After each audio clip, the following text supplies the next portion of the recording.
Finger Exercises Book 1. The finger exercise books are written in tablature. Tablature, or tab, is 6 lines. Each line represents a string of the guitar. String 1 is represented by the top line. String 6 is represented by the bottom line.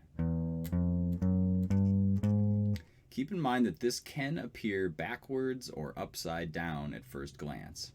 The perspective of tab is not like a mirror. Rather, it's more like you're looking down at the strings of your guitar. If you look down at the strings of your guitar, the first string that you see is string 6. Therefore, it appears as if it's the bottom string. So that's the perspective of tab. We draw numbers onto the lines to represent notes that we're going to play. The numbers represent the frets that we're going to push. A 0 indicates that a string is played open. So a 0 written on the top line, or string 1, is the open first string.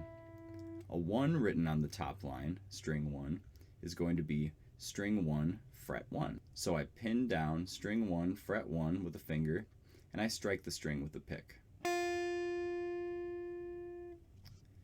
Meter and counting refers to the time signature of a song. The time signature is these numbers here. The time signature indicates the number of beats in a measure. Most of the music we read is going to use a 4/4 time signature. That's showing that there's going to be 4 beats in every measure. These rectangles here are measures. These lines going up and down here show the beginning and ends of measures.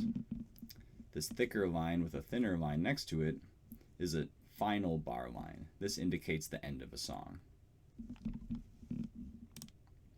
Counting refers to counting the rhythms in a measure out loud or in your head.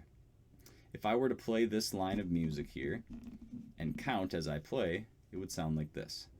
1, 2, 3, 4. 1, 2, 3, 4. 1, 2, 3, 4.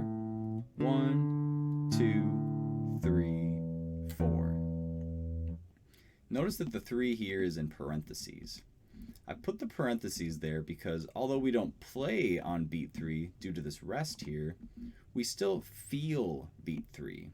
So even if we're not playing on all 4 beats, it's very important that we feel all 4 beats of each measure. This is difficult to do. The most common way people get good at this is by tapping their foot to the beat. You could also nod your head to the beat, sway to the beat, anything that helps you feel the rhythm. So if I were to tap my foot to the beat as I played this line of music, it'd go like this. 1, 2, 3, 4. 1, 2, 3, 4, and so on.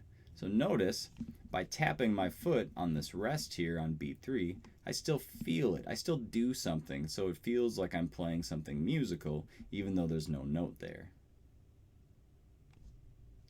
Repeat signs.